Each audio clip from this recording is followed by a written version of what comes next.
محبي الرياضة في كل مكان، السلام عليكم.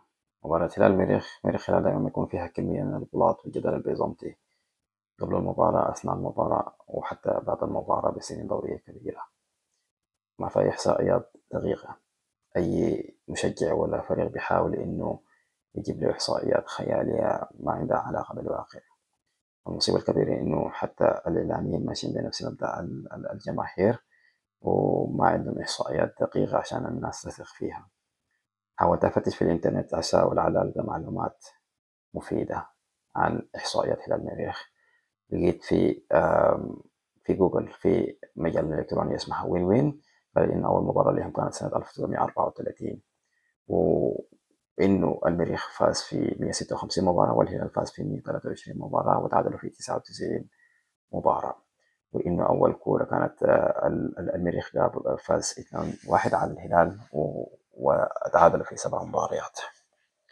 بعدها قال إنه في فترة الأربعينات إنه المريخ والهلال لعبوا 48 مباراة، المريخ فاز في 22 والهلال فاز في 12 وتعادلوا في 14 مباراة. بعدها قال في الخمسينات اتقابل هلال مريخ أو مريخ هلال برضو في 76 مباراة، فاز المريخ في 37 والهلال في 30 مباراة وانتهت 9 مباريات في التعادل. آه، المهم لقيت إنه الكاتب ماشي بنفس المنوال ومنحاز لجهة معينة على حساب الجهة التانية.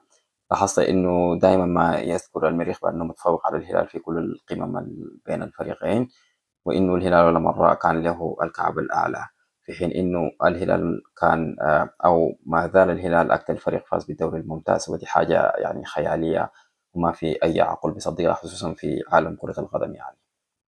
فاضطريت إن أنا أشوف لي موقع جديد أبحث عنه ألقى لي معلومات قد تكون كافية أو مفيدة. ففتحت صفحة تانية اسمها العربي الجديد، وهي مجلة إلكترونية بايت برضو، مهتمة بالقضايا العربية. لقيت إنه الكاتب فيها زول عبارة عن زول نيوترال، زول محايد ما تبع أي دولة، زول الكاتب مصري. وصراحة المعلومات فيها كانت دقيقة جدا، لكنها كانت تتكلم عن موسم واحد، اللي هو الموسم بتاع السنة دي اللي فاز فيه الهلال بدوري النخبة، وفي نفس الوقت اللي فاز فيه الهلال بالدوري بتاع الدوري الموريتاني. يعني كاتب كلام جميل جدا، لكن في نفس الوقت عبارة عن موسم واحد، ما فيه أي إحصائية دقيقة عن السنين اللي مضت.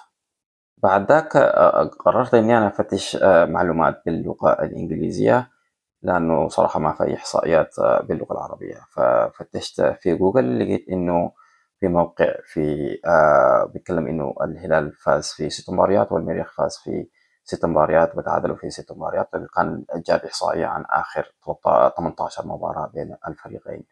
فقلت أحاول إني أشوف الموقع ده، احتمال يكون فيه معلومات دقيقة، لأنه برضو جايب يعني فيه بصراحة فيه نسب عالية وفيه نسب كانت يعني موثوقة بالنسبة لي أنا.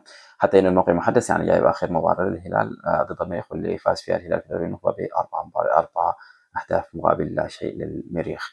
برضو جايب الإحصائية بتاعت آخر 18 مباراة اللي فاز فيها الهلال ب6 مباريات والمريخ في 6 مباريات وتعادلوا في 6 مباريات. بس ما كتب طبعا عن المباراة بتاعت الأخيرة اللي سحب فيها المريخ من كأس السودان، وبكده يعتبر الهلال فايز في 7 مباريات. عموما جايب الأهداف اللي سجلت كلها، وكم 18 هدف للهلال و15 هدف للمريخ، والتوتال كله يكون عبارة عن 33 هدف. طيب حتى انه جايب المباريات بتاعت الدوري اللي تلعب فيه، اذا كان في الدوري السوداني او كاس السودان، الدوري النخبه، ولا الليج اللي هو الليج للدوري الموريتاني.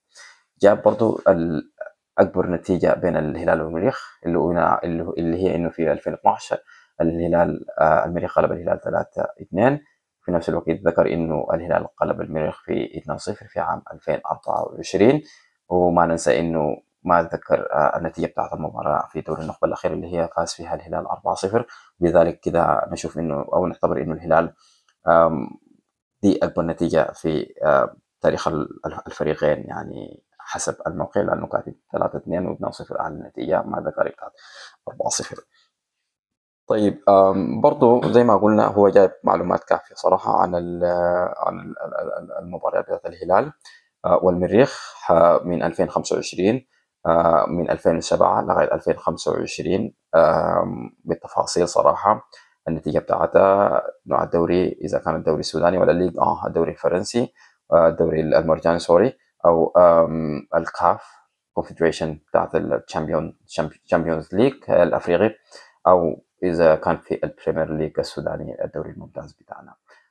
بالنسبة لي الموقع كان عبارة عن حاجة شوية مفيدة أفضل من أي موقع تاني، لأنه فيه معلومات قيمة جدا صراحة، فيه إحصائيات واضحة وظاهرة، ويعني فيه حاجات كانت شافية وكافية. طبعا دي خطفة بسيطة جدا عن مباراة هلال المريخ ومريخ وهلال. هلال المريخ هو مريخ هلال عبارة عن تاريخ قديم جدا مؤصل، فيه أرقام ما مذكورة وما عارفين عنها. فنتمنى إذا كان في أي معلومة عن الحاجات دي الناس ترسل لنا في اللينكات، وممكن نحاول نبحث عنها أو نستفيد كلنا بإذن الله. شكرا لكم.